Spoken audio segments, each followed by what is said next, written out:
అటవీ శాఖలో పనిచేస్తూ అడవుల్ని అలాగే వన్యప్రాణుల్ని సంరక్షిస్తూ డ్యూటీలో ప్రాణాలు కోల్పోయిన వారికి నివాళులు అర్పించడానికి ఈ అమరవీరుల స్మారక స్థూపానికి వచ్చి నివాళులు అర్పించాను ఈ రోజున. Social order, law and order చాలా కీలకమైంది. సో దాంట్లో భాగంగానే అటవీ శాఖ యంత్రాంగానికి, అటవీ శాఖని బలోపేతం చేయడానికి అధికారులకి మేము మీకు ఎన్డీఏ ప్రభుత్వం మీకు అండగా ఉండేదే కానీ మిమ్మల్ని ఇబ్బంది పెట్టేది కాదు. అందుకని ఈ మధ్యన మనకి ప్రకాశం జిల్లాలో కానీ 2-3 సంఘటనలు జరిగినాయి. చిరుతపులిని చంపి గోళ్ళను తీసేయటం, అలాగే పాంగుల్లోని జంతువులు చంపేయటం, అలాగే రెడ్ శాండర్స్ స్మగ్లర్స్ని అందరినీ చాలా గట్టిగా మాట్లాడుతూ ఉన్నాం. కొంత సిబ్బంది కొరత ఉంది, కొంత నిధులు కొరత ఉంది. వీటన్నిటిని అధిగమించి ఆంధ్రప్రదేశ్ అటవీ శాఖని బలోపేతం చేయాలన్నదే గౌరవ ముఖ్యమంత్రి శ్రీ చంద్రబాబు గారి నేతృత్వంలో ఉన్న ఈ ఎన్డీఏ ప్రభుత్వం తాలూకు లక్ష్యం. సార్, మీరు చెప్పినట్లుగా జంతు వ్యధ ఎక్కువ జరుగుతూ ఉంది అటవీలో. అదేవిధంగా గంధపు చెట్లు కూడా పెద్ద ఎత్తున నరికేస్తారు. అటవీ శాఖ మంత్రిగా మీకు అన్ని విషయాలు తెలుసు, ఏం చేయబోతాం? ఇది ఒకటి ముందు ఇందాక మీకు చెప్పింది అదే, కొరత, సిబ్బంది కొరత ఉంది. ప్రాబ్లం సమస్య ఎక్కడ వస్తుందంటే, ఇప్పుడు మొన్న నేను వెస్ట్ గోదావరిలో మనకి ఏలూరు జిల్లాలో జగన్నాథపురం పంచాయతీకి అది అక్కడ ఇష్టారాజ్యంగా సహజ వనరులు తవ్వేశారు. ఇచ్చిన లైసెన్స్ వేరు, తవ్వేసింది వేరు. ఇట్లాగా ఎక్కడ చూసినా కానీ సహజ వనరుల్ని అడ్డగోలుగా దోచేసి వ్యక్తులు బలపడుతున్నారు తప్ప ప్రభుత్వానికి ఆదాయం రావట్లా, నగర పంచాయతీలకి సెనరేజ్ రావట్లా. వీటన్నిటిని అధిగమించాలంటే సిబ్బంది కొరతను అధిగమించాలి, నిధుల కొరతను అధిగమించాలి అంటే పన్నులు బలంగా రావాలి. వ్యక్తులేమో సహజ వనరులను దోచేసుకొని వాళ్ళు వ్యక్తులుగా డబ్బులు సంపాదిస్తున్నారు, కానీ ప్రభుత్వం చాలా నిధుల కొరతతో బాధపడుతూ ఉంది. ముందు అది కరెక్ట్ చేస్తే ఇవన్నీ సరిచేస్తాయి.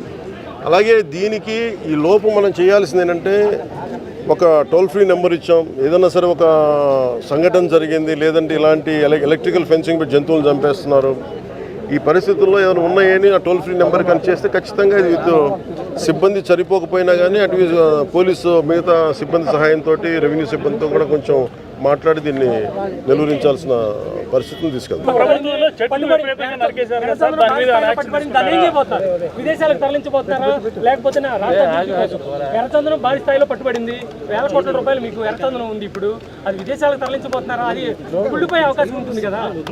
ఎర్రచందనం అంత కుళ్ళేది కాదు. నవంబర్లో మొదటి విడత మన అటవీ ఎర్రచందనాన్ని సేల్ చేస్తాం. 1000 మెట్రిక్ టన్స్ ఎర్రచందనాన్ని అటవీ శాఖ దాన్ని వేలం వేయబోతోంది. అది ఇంటర్నేషనల్ బిడ్డింగ్, అది ఎవరైనా వచ్చి బిడ్ చేయొచ్చు, అది దానికోసం చేస్తాం. అందుకని అది చాలా భద్రపరిచారు ఇప్పుడు దాకా.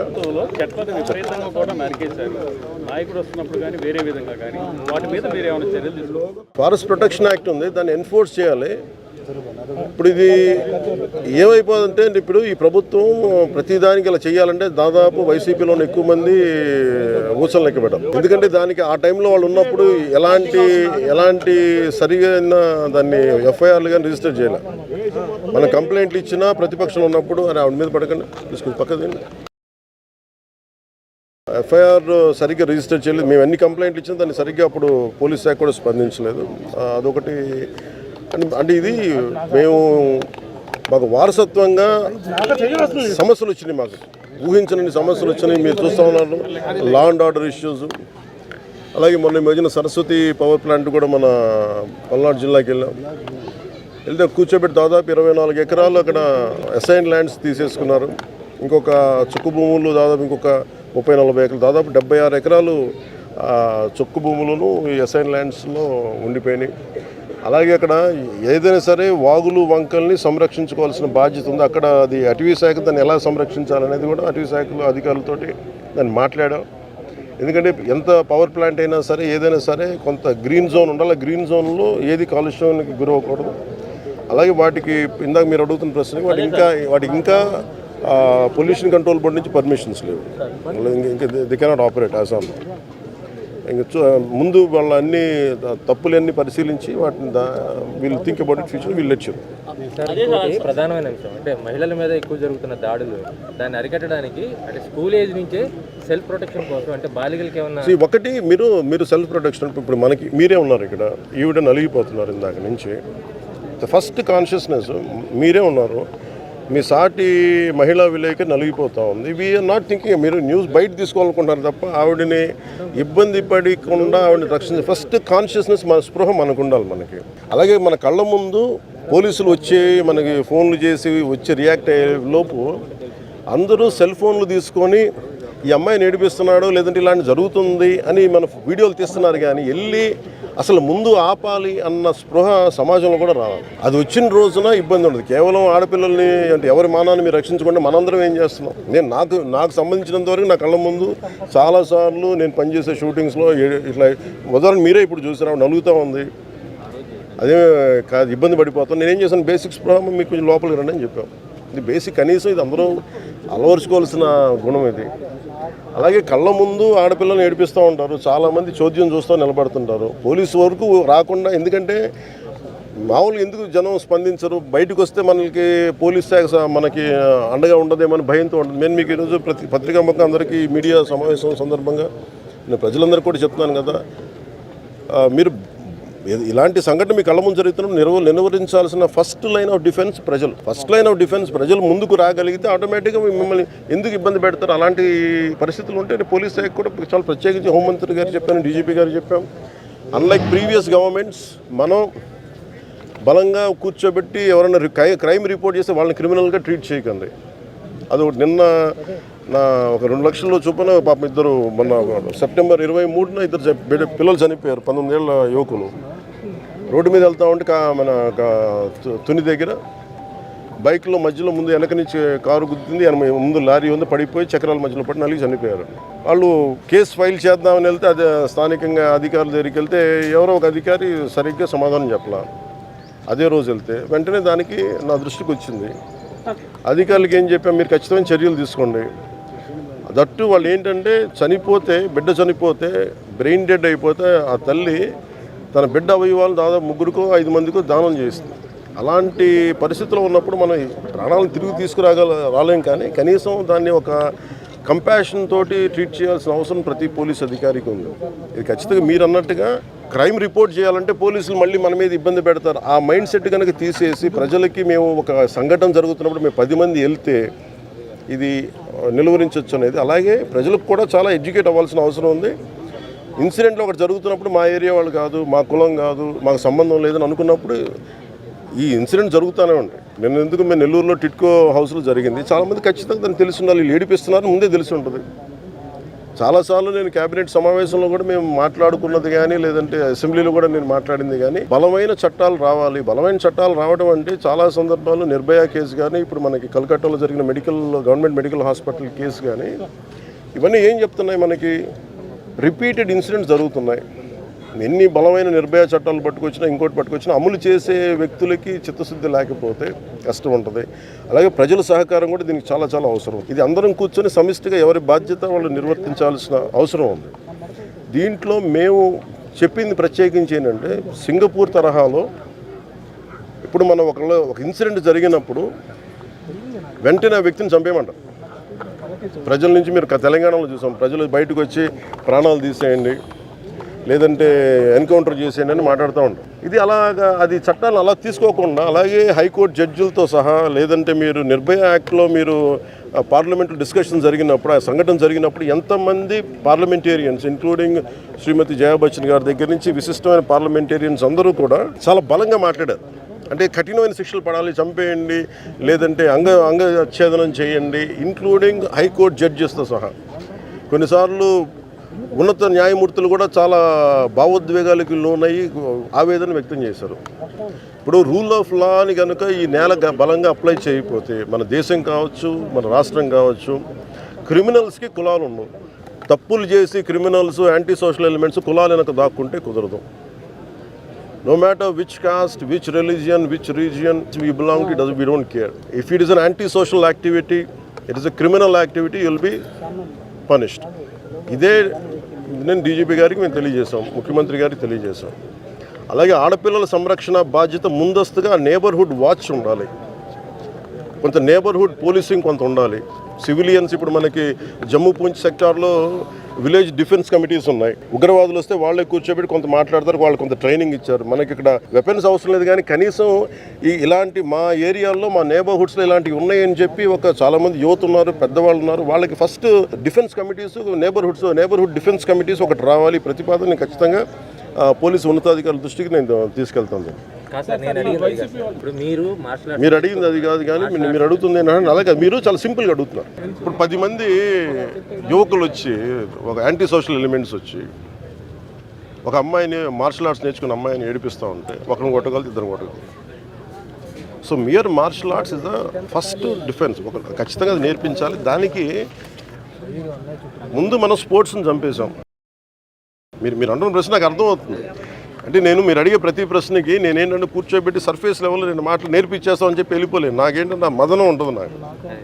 డెఫినెట్లీ అది మేమేం ఆలోచిస్తామంటే బలమైన శరీరం ఉండాలి, బలమైన మనసును ఎదుర్కోవాలంటే. అండ్ అలాగే సమాజానికి కూడా ఇప్పుడు మీరు వచ్చి ఏదైనా మీ ముందే ఒక సంఘటన జరిగింది, మీరు మాట్లాడాలంటే నాకు ఇంతమంది అండ ఉంటారని మీకు ధైర్యం ఉన్నప్పుడు మీరు మాట్లాడతారు. డెఫినెట్గా ఇది రిపీటెడ్ స్కూల్స్లో, కాలేజెస్లో, నేను ఈ మధ్యన కాకినాడలో కూడా కలెక్టర్ గారితో వీళ్ళందరితో మాట్లాడాను. అంటే మీరు మీడియాలో కూడా ఇచ్చినట్టున్నది. నేను కోరుకుందంటే ప్రిన్సిపల్స్కి, ఎడ్యుకేషన్ డిపార్ట్మెంట్ అధికారులందరికీ కూడా మీరు తెలియజేయండి. మీరు కూర్చోబెట్టి ఫస్ట్ ఎవరెవరు ఉన్నారు అక్కడ. అలాగే ఆడపిల్లలు మొన్న పిఠాపురంలో కూడా వెళ్తే మీరు వ్యాయామంతో పాటు సెల్ఫ్ డిఫెన్స్ అనేది కావాలి.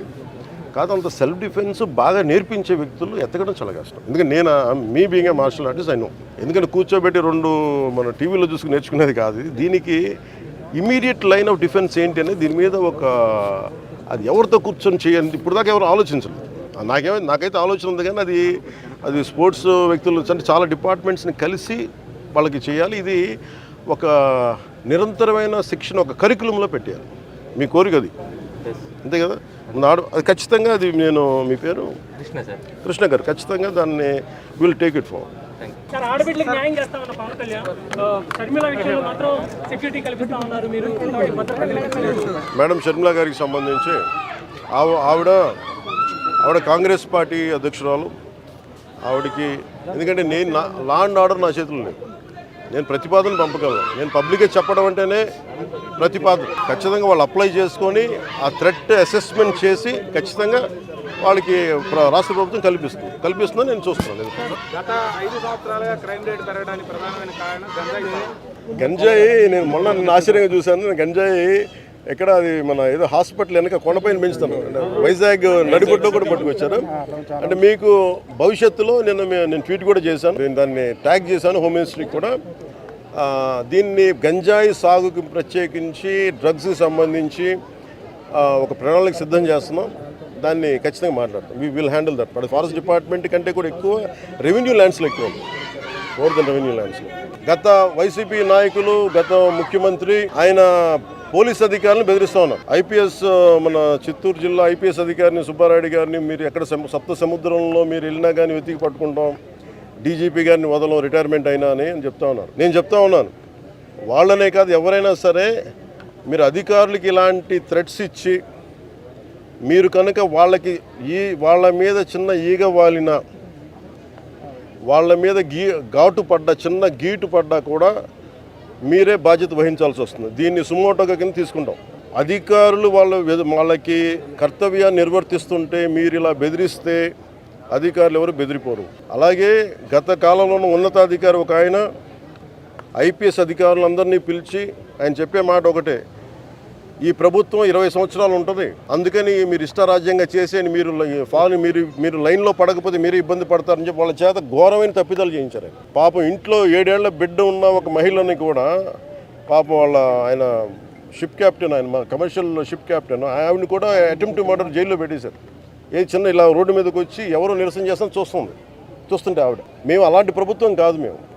నేను అలాంటి సమయాల్లో కూడా నేను మా జన సైనికులకి ప్రత్యేకించి పార్టీ తరఫున అందరికీ కూడా నేను చెప్పాను, మీరు ఎక్కడా కూడా లైన్ దాటి వ్యక్తిగతంగా ఎవరిని విమర్శించకండి అని చెప్పి మీకు చాలా సందర్భాలు నేను తెలియజేశాను. అలాగే అధికారులు చాలాసార్లు మమ్మల్ని ఇబ్బంది పెడుతున్నప్పుడు కూడా నేను ఇప్పుడు కూడా కూర్చోబెట్టి ఒత్తిడిని అర్థం చేసుకోగలం. కనీసం మీరు బాధ్యత గట్టిగా మాట్లాడాం, కానీ ఎక్కడ మేము కూర్చో మేము అంతు చూస్తాం, మిమ్మల్ని ఇలా చేస్తాం నేను ఎప్పుడు మాట్లాడను.